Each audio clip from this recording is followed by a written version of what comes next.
चलिए सबसे पहले हम लोग आज फिर से समझते हैं त्रिभुज का क्षेत्रफल। इससे पहले वाले लेक्चर में मैंने आपको आधार और ऊंचाई पहचानना सिखाया था त्रिभुज का। आज हम लोग बात करेंगे त्रिभुज का क्षेत्रफल क्या होता है। देखिए आपको जहां तक देखा जाए 7वीं 6वीं 8वीं 9वीं सब में त्रिभुज का क्षेत्रफल ज्ञात करना आपने सीखा है। कई सूत्र भी आपने देखे हैं, लेकिन जो हमारा कॉमन सूत्र था वो अगर आपको याद होगा, त्रिभुज का क्षेत्रफल ज्ञात करने का सूत्र होता है 1/2 गुणे आधार गुणे ऊंचाई। तो मैं यहाँ पे फिर से आपका रिवाइज करने के लिए मैं बताना चाहूंगा क्षेत्रफल मतलब क्या होता है। क्षेत्रफल मतलब होता है किसी आकृति द्वारा घेरी हुई जगह का क्षेत्र। मतलब कोई आकृति है और वह आकृति किसी जगह को कितना घेर रहा है, वह उस आकृति का क्या कहलाता है, क्षेत्रफल कहलाता है। जैसे मान लीजिए मैंने एक यहाँ पे त्रिभुज बनाया,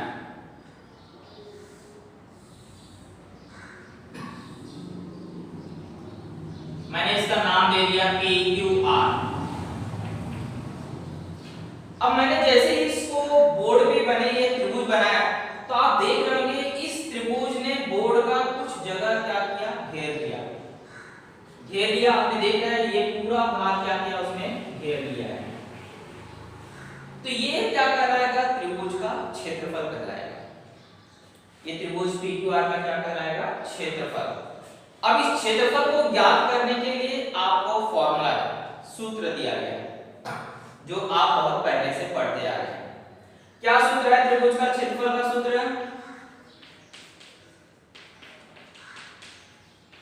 तो त्रिभुज का क्षेत्रफल बराबर होता है 1/2 गुणे आधार गुणे ऊंचाई। ये आपने पहले सुना होगा, नहीं सुना है तो अभी आप सुन लीजिए। अब मुझे अगर इस त्रिभुज का क्षेत्रफल ज्ञात करना है तो मुझे इसका आधार पता होना चाहिए और ऊंचाई पता होनी चाहिए। आधार और ऊंचाई कैसे पता चलता है? जैसे शीर्ष बिंदु से लंब खींचा होता है तो वह होता है ऊंचाई, और जिस भुजा पे वो लंब होता है उसे कहा जाता है आधार। तो मैं अगर भुजा P बिंदु शीर्ष बिंदु P से भुजा QR पे एक लंब रेखा खींचता हूं और इस लंब रेखा का नाम रख देता हूं PS, तब आप आसानी से इसमें क्या कर सकते हैं, त्रिभुज का आधार और ऊंचाई पता कर सकते हैं। तो अगर मैं देखूं तो इसमें आपको ऊंचाई देखा जाए तो कौन है, PS, और आधार कौन है, QR। तो मैं यहाँ पे लिख सकता हूँ त्रिभुज PQR का क्षेत्रफल, इन शॉर्ट अगर देखा जाए तो शॉर्ट में इसको कैसे लिखते हैं, एरिया ऑफ ट्रायंगल PQR। इसे शॉर्टकट में लिखते हैं। अगर ये पूरा नहीं लिखना चाहते हैं, शॉर्टकट में लिखना चाहते हैं, तो इतना आप लिख सकते हैं, बराबर 1/2 गुणे आधार लिखा गया है। आधार हमने बताया कि जो शीर्ष लंब होता है जिस भुजा पर, उसे क्या कहा जाता है, आधार। तो अब किस भुजा पे लंब खींचा गया है, QR पर, तो यहाँ पे आधार क्या आ जाएगा, QR, गुणे ऊंचाई। ऊंचाई आप देख रहे हैं शीर्ष लंब कौन सा है, PS। तो इस तरह से मैं क्या कर सकता हूँ, इस त्रिभुज का क्षेत्रफल ज्ञात कर सकता हूँ। अगर इसके मान दिए होंगे, मान लीजिए QR का मान दिया गया है 10 और इसका मान दिया है 5, तो मैं यहाँ पर इसका मान प्रतिस्थापित करके इस त्रिभुज का क्षेत्रफल क्या कर सकता हूँ, ज्ञात कर सकता हूँ। तो 1/2 QR की जगह 10 लिख दिया जाएगा और इसकी जगह कितना लिख दिया जाएगा, 5। तो 2 आपको हर में है, हर से हमें क्या करना है, अंश की संख्या में भाग देना है। तो 10 में भाग जाता है 2 से, 2 1 2, 2 5 10, यानी कि 5 गुणे 5 बचा, और 5 गुणे 5 अगर देखा जाए तो कितना होता है, 25 वर्ग सेमी। क्षेत्रफल की इकाई आप जानते हैं, क्योंकि ये भी सेंटीमीटर में था, ये भी सेंटीमीटर में था, तो सेमी सेमी गुणे हो गया, क्या हो गया, वर्ग सेमी। वैसे भी त्रिभुज का क्षेत्रफल की इकाई क्या होती है, वर्ग। सेमी रहा तो सेमी लगाते हैं, मीटर रहा तो मीटर रहा, और कोई इकाई नहीं दिया तो वर्ग इकाई लिखा जाता है। ये हमने बचपन में पढ़ा है, बचपन यानी कि 8वीं से हम 9वीं में हमने सबने पढ़ा है। इस तरह से त्रिभुज का क्षेत्रफल को क्या किया जाता है, ज्ञात किया जाता है। परंतु 10वीं में क्या है, हमें त्रिभुज का क्षेत्रफल नहीं ज्ञात करना है, हमें त्रिभुज के क्षेत्रफलों का अनुपात ज्ञात करना है। हमें क्या करना है? त्रिभुज के क्षेत्रफलों का अनुपात ज्ञात करना है। तो क्या होता है अनुपात, उसको पहले समझते हैं। अगर लिखना चाहते हैं तो आप लिख सकते हैं, इसे स्क्रीनशॉट ले लीजिए और बाद में लिख लीजिए इसको।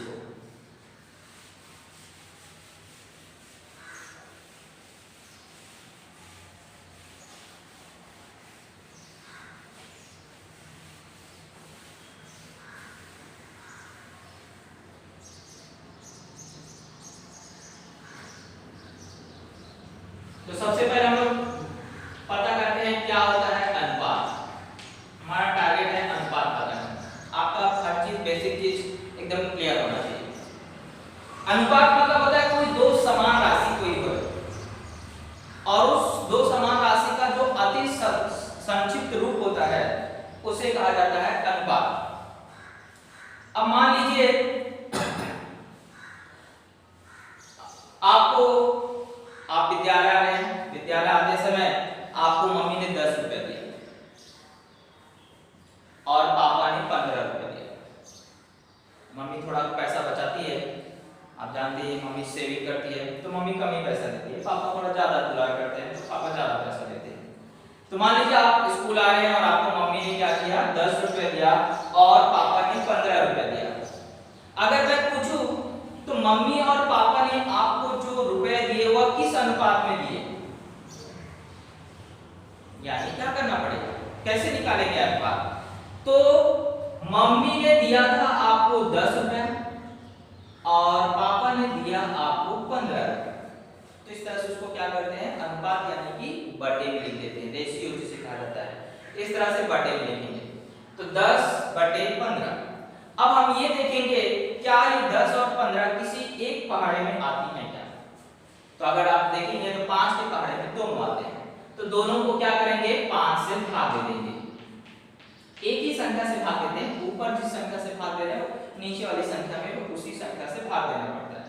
तो 5 से भाग देने पे 5 दूनी 10 होता है और 5 नहीं 15 होता है। फिर से देखेंगे क्या इस संख्या में और किसी संख्या से भाग जाता है एक के अलावा, तो हम देख रहे हैं कि इसमें और किसी से भाग नहीं जा रहा है।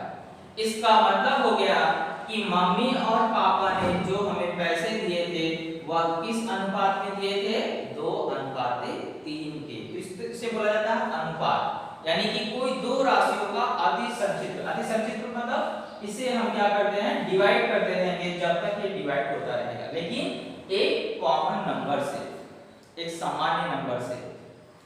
और जब ये डिवाइड होना बंद हो जाएगा तो वही अति संक्षिप्त रूप से क्या कहलाता है, उस राशि का अनुपात कहलाता है, उन दो संख्याओं का अनुपात कहलाता है।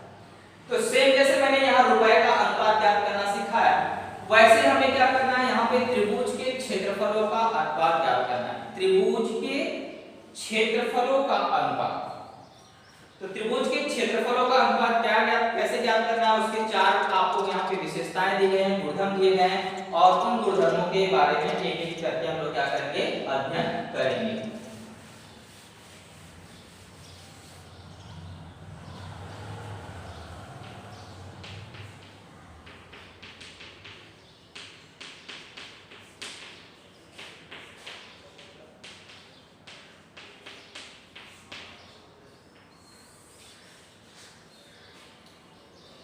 तो पहले हम लोग सूत्र पे जाते हैं। सूत्र क्या होता है त्रिभुज के क्षेत्रफल का? तो अगर आप देखें तो 1/2 गुणे आधार गुणे ऊंचाई, ये हमारा फॉर्मूला है।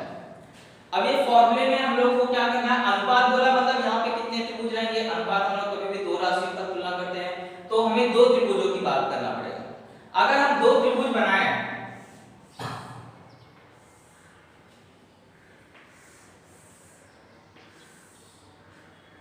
जैसे इस तरह से यहाँ पे ABC मैंने नाम दे दिया और यहाँ पे मैंने नाम दे दिया PQR, इस तरह से मेरे पास दो त्रिभुज हैं। दो त्रिभुज ऐसा जरूरी नहीं कि हमेशा अलग ही अलग रहें, हो सकता हुआ एक दूसरे से क्या हो जुड़े हुए। एक ऐसी आकृति है जिसमें दो त्रिभुज दिखाई देते हैं, तो त्रिभुज कहीं भी हो, दो त्रिभुज बोला है तो कैसे भी त्रिभुज हो सकते हैं, न्यून कोण समकोण अधिक कोण कैसा भी त्रिभुज हो सकता है। मैं हमेशा न्यून कोण ही बना रहा हूँ फिलहाल क्योंकि न्यून कोण ज्यादा आपको आते हैं। तो न्यूटन कोड में आप देखेंगे कि यहाँ दो त्रिभुज है। अभी फिलहाल मुझे ना तो आधार पता है ना तो ऊंचाई, क्योंकि आधार और ऊंचाई कैसे पता चलता है, जब शीर्षलंब खींचा हो। शीर्षलंब जैसे ही खींचा जाता है तो हमें पता चल जाता है कौन ऊंचाई है और कौन आधार है। अब जैसे मैंने यहाँ पे एक शीर्षलंब खींच दिया, एडी नाम दे दिया, और यहाँ पे एक शीर्षलंब खींच दिया, इसका नाम रख दिया मैंने पीएस। अब ये दो त्रिभुज है और इनके मुझे क्या करना है, क्षेत्रफलों का अनुपात ज्ञात करना है। तो त्रिभुज के क्षेत्रफलों का अनुपात, तो मान लीजिए एरिया ऑफ ट्रायंगल एबीसी, मैंने आपको बताया था क्षेत्रफल को लिखने का शॉर्ट फॉर्म, बटे में दूसरा त्रिभुज का नाम आ जाएगा एरिया ऑफ ट्रायंगल पीक्यूआर। अब त्रिभुज का क्षेत्रफल का सूत्र क्या होता है, 1/2 गुणे आधार गुणे ऊंचाई। तो आधार यहाँ पे कौन है, बीसी, ऊंचाई कौन है, एडी। इस त्रिभुज की बात किया जाए, इसमें भी 1/2 गुणे ऊंचाई, आप देखेंगे लंब कौन है, पीएस, तो पीएस क्या कहलाएगा, ऊंचाई। और आधार किस भुजा पे लंब है, क्यूआर पे है, तो यहाँ पे आधार में कौन आ जाएगा, क्यूआर गुणे पीएस।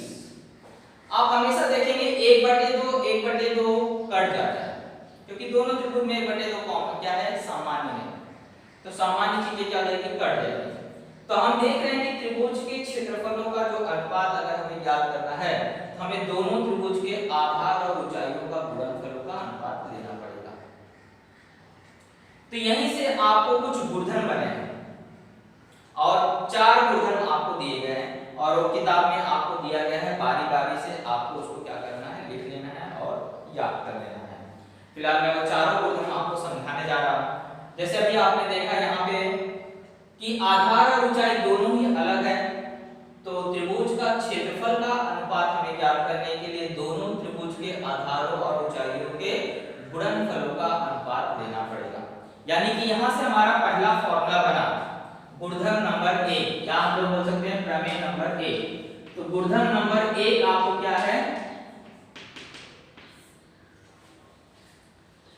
दो त्रिभुजों के स्टेटमेंट में आपको बता रहा हूं, फिर यहां पर मैं आपको सूत्र लिखूंगा। दो त्रिभुजों के क्षेत्रफलों का अनुपात, दो त्रिभुजों के क्षेत्रफलों का अनुपात, यहां मैं बता रहा हूं दो त्रिभुज, वह दो त्रिभुज कैसे भी हो सकते हैं, किसी भी प्रकार के, न्यून कोण, अधिक कोण, समकोण, किसी भी प्रकार का त्रिभुज हो सकता है। तो दो त्रिभुजों के क्षेत्रफलों का अनुपात उसके संगत आधारों और संगत ऊंचाइयों के गुणनफलों के अनुपात के बराबर होता है। ये स्टेटमेंट आपकी किताब में दिया गया है, आप इसे लिख लीजिएगा और याद कर लीजिएगा। फिर से मैं रिपीट कर रहा हूं, गुणधर्म नंबर 1 क्या बोला है कि किसी भी दो त्रिभुज के क्षेत्रफलों का अनुपात उसके संगत आधारों और संगत ऊंचाइयों के गुणनफलों के अनुपात के बराबर होता है। यानी कि जब भी हम दो त्रिभुज ज्ञात करने जाएंगे उसके क्षेत्रफल का अनुपात, तो मुझे क्या करना है, सिर्फ दोनों त्रिभुज के आधार और ऊंचाई को ढूंढना है और उसका अनुपात लिख के ज्ञात करना है। यानी कि आपको शॉर्ट में अगर देखा जाए फॉर्मूले को किस तरह से लिख सकते हैं, a1 बटे a2 बराबर होगा b1 गुणे x1 बटे b2 गुणे x2। अब आप बोलोगे सर ये a1 a2 क्या है, b1 b2 क्या है, h1 h2 क्या है ना, बोलो बोलो, नहीं बोलोगे, शांत रहो। तो मैं आपको समझाता हूं क्या होता है a1 a2 b1 b2 h1 h2 क्या होता है। ये हमारा शॉर्ट है, शॉर्ट फॉर्म। हम जैसे यहाँ देखो त्रिभुज एरिया ऑफ ट्रायंगल एबीसी लिखते हैं, तो जैसे कभी त्रिभुज के नाम नहीं दिए गए और आपको क्षेत्रफल का अनुपात ज्ञात करना, नाम नहीं दिया है यानी कि पहला त्रिभुज, फिर दूसरी प्रकार से दूसरा त्रिभुज और उसका क्षेत्रफल के लिए a लगाया जाता है, तो यहाँ पे मैंने a1 कर दिया। जैसे नाम नहीं था तो मैंने उसका नाम क्या कर दिया 1, तो ये क्या हो गया a1, और दूसरे त्रिभुज का नाम मैंने रख दिया a2, और a2 मतलब नाम एरिया का नाम, तो ये क्या हो गया, पहले त्रिभुज का क्षेत्रफल का नाम क्या हो गया शॉर्ट फॉर्म में a1, दूसरे त्रिभुज का क्षेत्रफल यानी कि क्या a2। इसी प्रकार से अब मैंने देखा था यहाँ पे पहले त्रिभुज का आधार था BC, तो आधार को इंग्लिश में बोला जाता है बेस, क्या बोला जाता है बेस। यानी कि पहला त्रिभुज है इसलिए इसको बेस को b से दर्शाते हैं, तो b पहला त्रिभुज है इसलिए क्या हो जाएगा ये b1 हो जाएगा। और हाइट उसको बोला जाता है, ऊंचाई को क्या बोला जाता है हाइट। हाइट को इंग्लिश में आप जानते हैं, जैसे ऊंचाई को मैंने बताया हाइट बोलते हैं तो h आता है, यानी कि इसे क्या कहा जाएगा h1, क्योंकि पहला त्रिभुज है तो ये हो गया हमारा b1 और ये क्या हो गया h1, यानी b1 मतलब पहले त्रिभुज का आधार और h1 मतलब हो गया पहले त्रिभुज की ऊंचाई।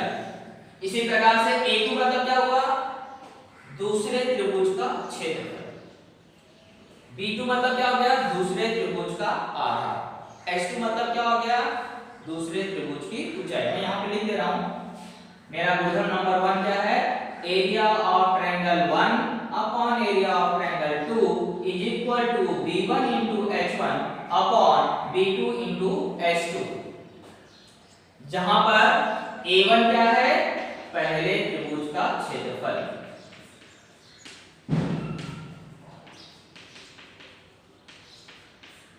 a2 क्या है दूसरे त्रिभुज का क्षेत्रफल,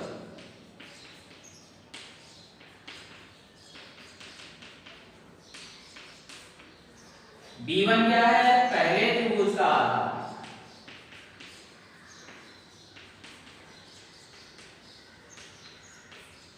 और b2 क्या है दूसरे त्रिभुज का आधार।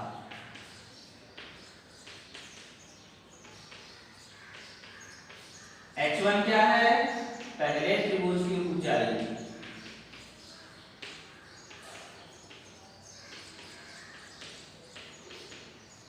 और h2 क्या है दूसरे त्रिभुज की ऊंचाई।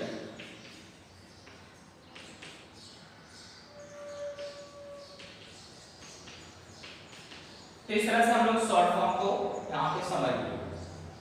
तो अभी मैंने गुणधर्म नंबर 1 बताया, और गुणधर्म नंबर 1 का अप्लाई कब करना है, जब आपको त्रिभुज का क्षेत्रफल ज्ञात करना हो और साथ ही साथ आपको आधार और ऊंचाई उसके क्या हो अलग अलग हो, आधार और ऊंचाई बिल्कुल समान ना हो, तो ऐसे समय आपको स्टेटमेंट क्या दिया गया है, कथन क्या है कि दो त्रिभुजों के क्षेत्रफलों का अनुपात उसके संगत आधारों तथा संगत ऊंचाइयों के गुणनफलों के अनुपात के बराबर होता है। ये स्टेटमेंट आपको किताब से मिल जाएगा, आप वहां से नोट कर लेंगे और शॉर्ट फॉर्म में उसके नीचे इस तरह से लिख लेंगे। अब हम लोग चलते हैं गुणधर्म नंबर 2।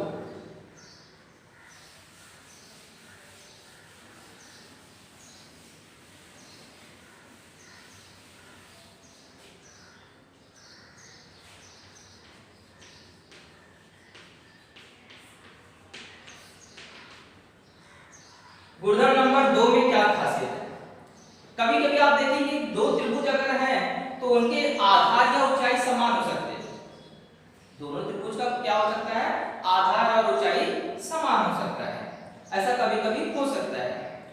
तो जब आधार अगर समान है तो ऐसे समय दोनों त्रिभुज के अगर हमें क्षेत्रफल का अनुपात ज्ञात करना है, आधार अगर समान है और ऐसे समय हमें क्या करना है त्रिभुज के क्षेत्रफल का अनुपात ज्ञात करना है, तो कैसे ज्ञात करेंगे, तो उसका स्टेटमेंट दिया गया है कि समान आधार वाले दो त्रिभुजों के क्षेत्रफलों का अनुपात उनके संगत ऊंचाइयों के अनुपात के बराबर होता है।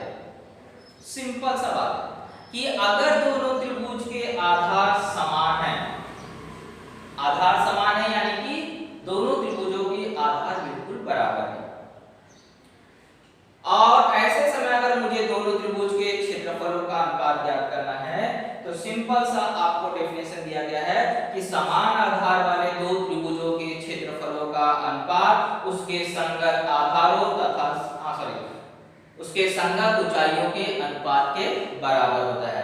तो इसे हम लोग शॉर्ट फॉर्म में कैसे लिख सकते हैं, अब जैसे मैंने बताया था पहले त्रिभुज का क्षेत्रफल बटे दूसरे त्रिभुज का क्षेत्रफल बराबर होगा h1 बटे में h2।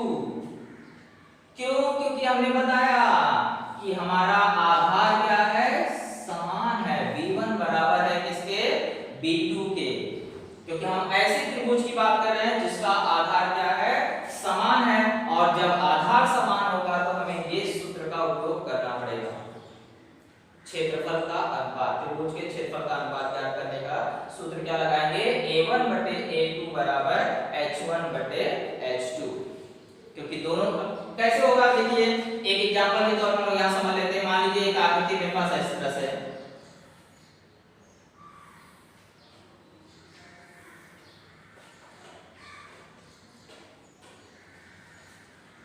इसका नाम दिया गया है ए बी सी डी। तो देख रहे हो कि आपको यहाँ दो त्रिभुज दिखाई दे रहा है, एक है ए बी सी और दूसरा है बी सी डी। अगर मैं इसके क्षेत्रफल की बात करूं, area of triangle A B C बटे में एरिया ऑफ ट्रायंगल, दूसरा ट्रायंगल का नाम क्या है देखेंगे तो बी सी डी बराबर। अब आपको बताया गया है त्रिभुज का क्षेत्रफल का अनुपात ज्ञात करना है, तो आप क्या करोगे, दोनों त्रिभुज के आधार और ऊंचाई ढूंढोगे। अब अगर मैं पहले त्रिभुज का आधार और ऊंचाई ढूंढने जाऊं, देखो ये लंब खींचा गया है, ये लंब है यानी कि ये क्या हो गया ऊंचाई, और किस पे लंब है, वो भुजा बीसी पे लंब है। बीसी यानी कि क्या हो गया उसका आधार, तो मैं आधार के रूप में यहां बीसी लिख दूंगा और ऊंचाई के रूप में क्या लिख दूंगा एबी। बट एक दूसरे त्रिभुज का अगर मैं देखूं तो ऊंचाई क्या है सीडी, क्योंकि ये देखो लंब खींची गई है और किस पे लंब खींचा गया है बीसी पर, यानी कि बीसी इसका क्या हो गया आधार और ऊंचाई क्या है इसका सीडी। तो बीसी से बीसी क्या हो जाएगा, कट जाएगा, डिवाइड हो जाएगा, तो बचेगा क्या AB बटे में CD। इसका मतलब है कि ये त्रिभुज के क्षेत्रफलों का अनुपात किसके बराबर है, उसके ऊंचाई के अनुपात के बराबर है। इसलिए आपको यहां बताया गया है कि अगर आप आकृति में देखें कि दोनों त्रिभुज का आधार क्या है समान है, तो आप डायरेक्टली इस फॉर्मूले से क्या कर सकते हैं, उसको सॉल्व कर सकते हैं। A1 मतलब त्रिभुज ABC, A2 मतलब त्रिभुज BCD। तो इस तरह से दोनों त्रिभुज का क्षेत्रफल का अनुपात किसके बराबर होगा, ऊंचाइयों के अनुपात के बराबर होगा। यानी कि सेकंड फॉर्मूला क्या हो गया, A1 बटे A2 बराबर है इसके H1 बटे H2। ये कब होगा, जब B1 बराबर होगा किसके B2 के। तो A1 बटे A2 का जो अनुपात है वह किसके बराबर होगा, H1 बटे H2। क्लियर गुणधर्म नंबर 2। इसके बाद आते हैं गुणधर्म नंबर 3।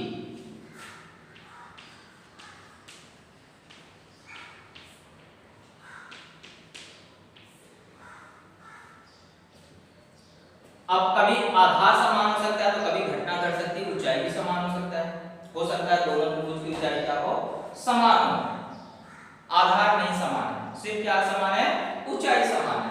तो ऐसे समय त्रिभुज के क्षेत्रफलों का अनुपात किसके बराबर होगा, तो सिंपल सी बात है, ऐसे समय गुणधर्म नंबर 3 का उपयोग किया जाता है, जिसका स्टेटमेंट दिया है समान ऊंचाई वाले। यहाँ पे समान क्या है ऊंचाई, त्रिभुजों की ऊंचाई क्या है समान, वहां पे क्या था समान आधार वाले त्रिभुज, वहां आधार समान था तो हमने लगाया समान आधार वाले। यहाँ ऊंचाई समान है तो क्या लगाएंगे समान ऊंचाई वाले। दो त्रिभुजों के क्षेत्रफलों का अनुपात उसके संगत आधारों के अनुपात के बराबर होता है। यानी अगर यहाँ पर ऊंचाई समान है, H1 बराबर है H2 के, तो गुणधर्म क्या होगा A1 बटे A2 बराबर होगा किसके B1 बटे B2 के। यहाँ पे आपको आधार समान था तो त्रिभुज का क्षेत्रफल का अनुपात किसके अनुपात के बराबर होगा, ऊंचाई के अनुपात के बराबर। और यहाँ पर आपको ऊंचाइयां समान है तो ऐसे समय अगर मुझे त्रिभुज के क्षेत्रफल का अनुपात निकालना है तो मुझे उसके आधारों का अनुपात निकालना पड़ेगा। तो गुणधर्म नंबर 3 क्या है कि समान ऊंचाई वाले त्रिभुजों के क्षेत्रफलों का अनुपात जो होता है वह किसके बराबर होता है, उसके संगत आधारों के अनुपात के बराबर होता है। आप कभी कभी देख सकते हैं आकृति में क्या होता है ऊंचाइयां समान होती हैं। जैसे हम लोग बात कर लेते हैं, यहाँ पर दो समांतर रेखा है और इन समांतर रेखाओं के बीच में आपको दो त्रिभुज बने।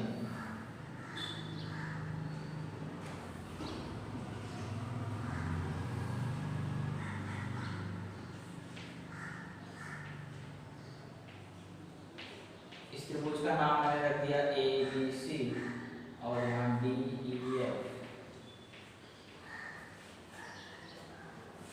समांतर रेखा आप जानते होंगे, समांतर रेखा मतलब वे रेखाएं जो एक ही प्रतल में हो और एक दूसरे को प्रतिच्छेदित ना करती हो, यानी कि वो हमेशा प्रत्येक बिंदु के बीच में उनकी लंबवत ऊंचाई क्या हो, समान हो। हर जगह उनकी लंबवत ऊंचाई क्या हो, समान हो। या आप समझ सकते हैं दो रेखाएं जो समान दूरी पर, यानी कि उनकी लंबवत दूरी हर जगह पे क्या हो, समान हो, उन्हें क्या कहा जाता है, समांतर रेखा।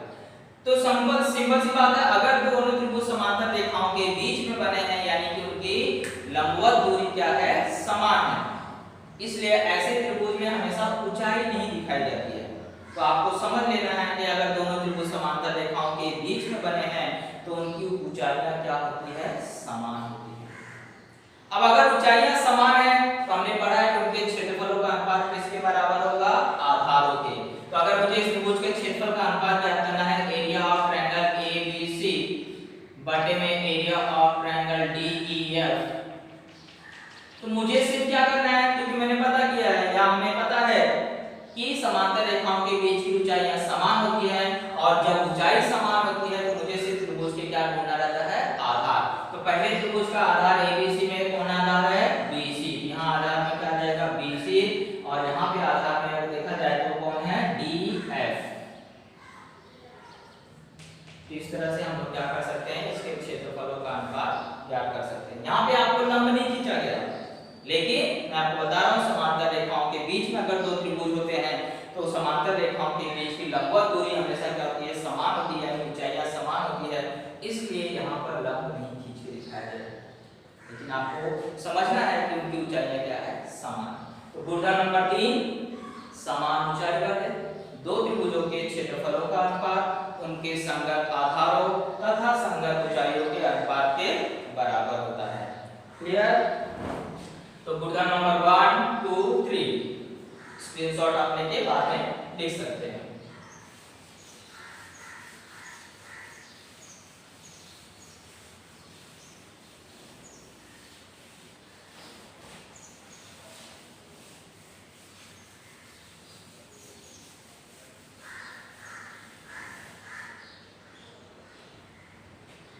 आता है गुणधर्म नंबर 4। गुणधर्म नहीं बोलते, आप सब गुणधर्म को प्रमेय से बोला जाता है, गुणधर्म नहीं कहा जाता है, फिर भी हम उसे गुणधर्म लिख रहे हैं। चलिए गुणधर्म नंबर 4, कभी कभी ऐसा भी हो सकता है दोनों त्रिभुज का आधार भी समान है और ऊंचाई भी समान है। तो जब आधार और ऊंचाई दोनों समान होगा तो सिंपल सी बात है, उस दोनों त्रिभुज के क्षेत्रफल भी क्या होंगे, बराबर, है ना। जैसे मम्मी ने भी 5 रुपया दिया, पापा ने भी 5 रुपया दिया या 10 रुपया दिया, तो दोनों मिला के कितना हो गया, 15। मान लीजिए आपके दो भाई बहन हैं, एक का नाम है टीना और एक का नाम है मीना, दोनों बहनें हैं। दोनों बहनों में मम्मी ने क्या किया, 5 रुपया दिया और डैडी ने 10 रुपया दिया, तो टीना के पास भी कितना हो गया, 15 रुपया, और मीना के पास भी क्या हो गया, 15 रुपया। तो इसी तरह से अगर दोनों त्रिभुज के आधार और ऊंचाई भी क्या होंगे, समान होंगे, तो उनका क्षेत्रफल भी क्या होगा, बराबर ही होगा। जैसे मान लेते हैं यहाँ पर गुणधर्म नंबर 4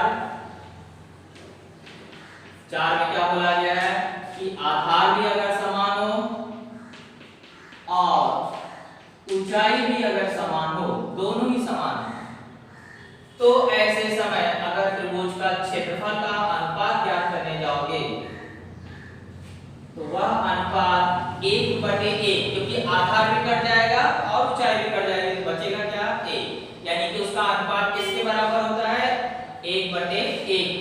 या हम कह सकते हैं कि दोनों त्रिभुज का क्षेत्रफल भी क्या होगा, बराबर होगा। यह है गुणधर्म नंबर 4, समान आधार वाले तथा समान ऊंचाई, क्योंकि दोनों समान इसलिए समान आधार वाले भी बोलेंगे और समान ऊंचाई वाले भी बोलेंगे। समान आधार वाले तथा समान ऊंचाई वाले दो त्रिभुजों के क्षेत्रफलों का अनुपात या दोनों त्रिभुज का क्षेत्रफल क्या होता है, समान होता है।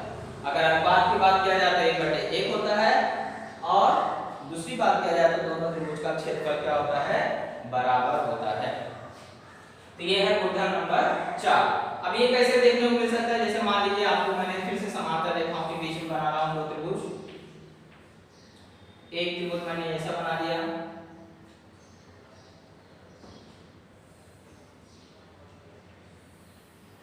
और दूसरा त्रिभुज मैंने ऐसा बना दिया। इसका नाम मैंने रख दिया ए बी सी और यहाँ पे मैंने नाम रख दिया डी। तो आप देख रहे हैं त्रिभुज जैसे समांतर रेखा है, अगर रेखा समांतर है तो आप समझ गए ऊंचाई क्या होगी, समान होगी। अब इसका आधार ढूंढा जाए तो त्रिभुज ए बी सी, बी सी का आधार यहाँ पर आप ए बी सी का आधार कौन है, बी सी। और अगर देखा जाए डी बी सी, इसका भी आधार कौन है, बी सी। तो यहाँ देख रहे हैं आधार भी समान है और ऊंचाई भी समान है, तो इससे समय दोनों त्रिभुज का क्षेत्रफल क्या हो जाएगा, बराबर हो जाएगा। यानी हम कह सकते हैं area of triangle A B C बराबर होगा area of triangle D B C. क्यों? क्योंकि इसकी ऊंचाई भी समान है और इसका सामान्य आधार कौन है, बी सी। इसका सामान्य आधार कौन है, बी सी है। किन किन त्रिभुजों के, त्रिभुज एबीसी तथा त्रिभुज डीबीसी का सामान्य आधार कौन है, बीसी है और इसकी ऊंचाई क्या है, समान है।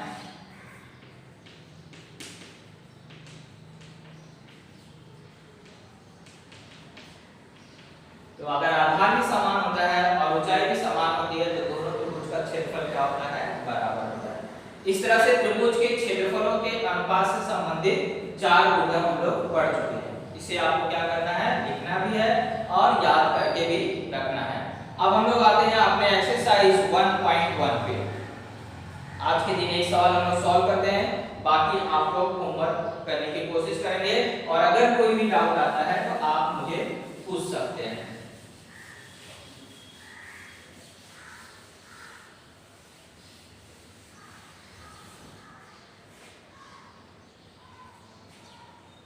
मेरा व्हाट्सएप नंबर मैं आपको दे रहा हूं, इस पे आप मुझसे संपर्क कर सकते हैं।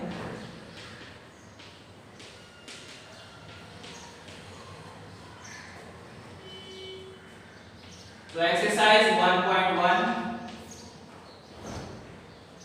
प्रश्न संग्रह 1.1। अगर पहला सवाल देखा जाए तो पहला सवाल मैं रीड करता हूं, आप ध्यान से सुनिए।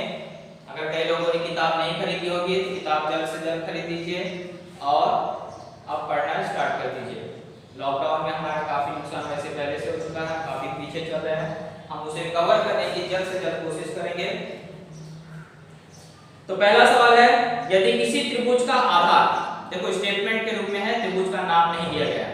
यदि किसी त्रिभुज का आधार 9 और ऊंचाई कितनी है, 5 है और दूसरे त्रिभुज का आधार 10 और ऊंचाई 6 सेमी है, तो उस त्रिभुज के क्षेत्रफल हमें क्या करना है, उसके क्षेत्रफलों का अनुपात ज्ञात कीजिए।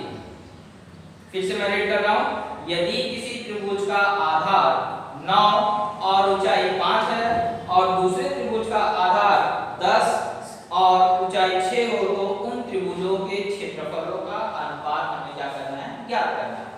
त्रिभुज के नाम नहीं दिए गए तो हम भी क्या करते हैं, शॉर्टकट में अप्लाई करते हैं। शॉर्टकट में यानी कि पहले त्रिभुज का क्षेत्रफल यानी क्या बोलेंगे, a1, दूसरे त्रिभुज का क्षेत्रफल यानी कि a2, पहले त्रिभुज का आधार यानी b1, पहले त्रिभुज की ऊंचाई यानी h1, सबको आपको मैंने शॉर्ट फॉर्म नाम दिए गए हैं। तो हम लोग पहले लिख देते हैं पहले त्रिभुज का क्षेत्रफल,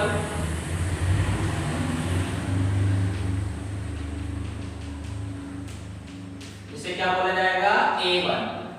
पहला आ गया यानी कि यहां पे लिखने का 1, कहीं भी नहीं लिखने का, नीचे से कर दो। दूसरे त्रिभुज का क्षेत्रफल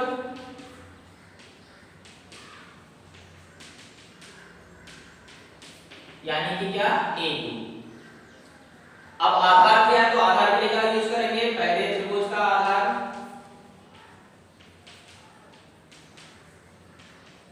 यानी क्या लिखा जाएगा, b1, दूसरे त्रिभुज का आधार यानी कि क्या हो जाएगा, b। अब आप देखिए प्रश्न में आपको इसके मान दिए गए, b1 पहले त्रिभुज का आधार दिया है 9 और दूसरे त्रिभुज का आधार दिया गया है 10। अब ऊंचाई की बात करते हैं तो पहले त्रिभुज की ऊंचाई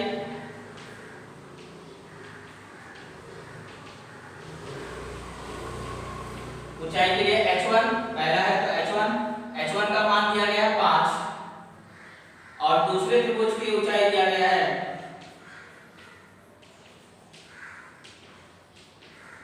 ऊंचाई यानी h2, उसका मान दिया गया है 6।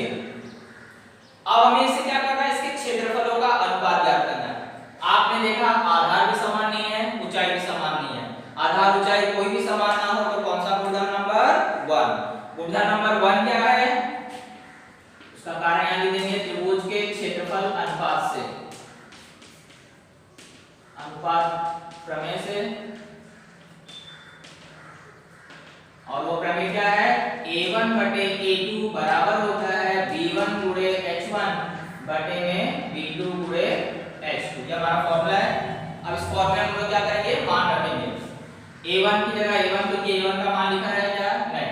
a2 की जगह a2 ही आएगा क्योंकि उसका मान नहीं दिया गया है। बराबर का चिन्ह लगा दिया b1, b1 कितना लिखा गया है 9, यहां क्या आ जाएगा 9 गुणे h1, h1 कितना है 5 बटे आ गया, बटे में क्या है b2, b2 का मान कितना दिया है 10, यहाँ b2 की जगह क्या लिख देंगे 10 गुणे का चिन्ह h2, h2 कितना दिया है 6। अब बटे में आ गया तो मैंने बताया ऊपर और नीचे अंश और हर की संख्या हमें क्या करना रहता है, किसी सामान्य संख्या से विभाजित अगर हो रही है तो उसे विभाजित करना रहेगा। जैसे अगर मैं ऊपर और संख्या देखूं तो 9 और 5 है, नीचे कौन है 10 और 6। अब ऊपर और नीचे की कोई भी संख्या किसी एक पहाड़े से अगर विभाजित हो रही है तो उसे हमें क्या करना पड़ेगा, भाग देना है। और कब तक भाग देना है, जब तक वह विभाजित होती रहे। तो अगर हम देखें तो 9 और 10 एक भी पहाड़े में आते हैं, लेकिन 9 और 6 आते हैं। किस पहाड़े में आते हैं, 3 के। तो 3 के पहाड़े से इसको क्या करेंगे, विभाजित करेंगे। तो 3 के पहाड़े में 6 कितनी बार में आता है, 2 बार में। और 9 कितनी बार में आता है, 3 बार में। इसी प्रकार से 5 और 10 दोनों एक पहाड़े में आते हैं, तो 5 एकम मतलब एक बार जाएगा और 5 दूनी 10। अब बचा क्या, 3 गुणे 1 बटे में 2 गुणे 2, गुणा कर देते हैं 3 एकम 3 बटे 2 दूनी 4। तो इसके क्षेत्रफलों का अनुपात हमारा आ गया है, यानी कि फाइनल आंसर हो गया a1 a2। अनुपात इस तरह से लिखा जाता है और वह अनुपात किसके बराबर है, 3:4। ये हमारा फाइनल आंसर हो गया। इस तरह से दोनों त्रिभुज के क्षेत्रफलों का देखो संख्या कुछ भी थी लेकिन अनुपात कितना आया, 3:4। वह त्रिभुज के क्षेत्रफलों का अनुपात कैसा है, 3:4 है।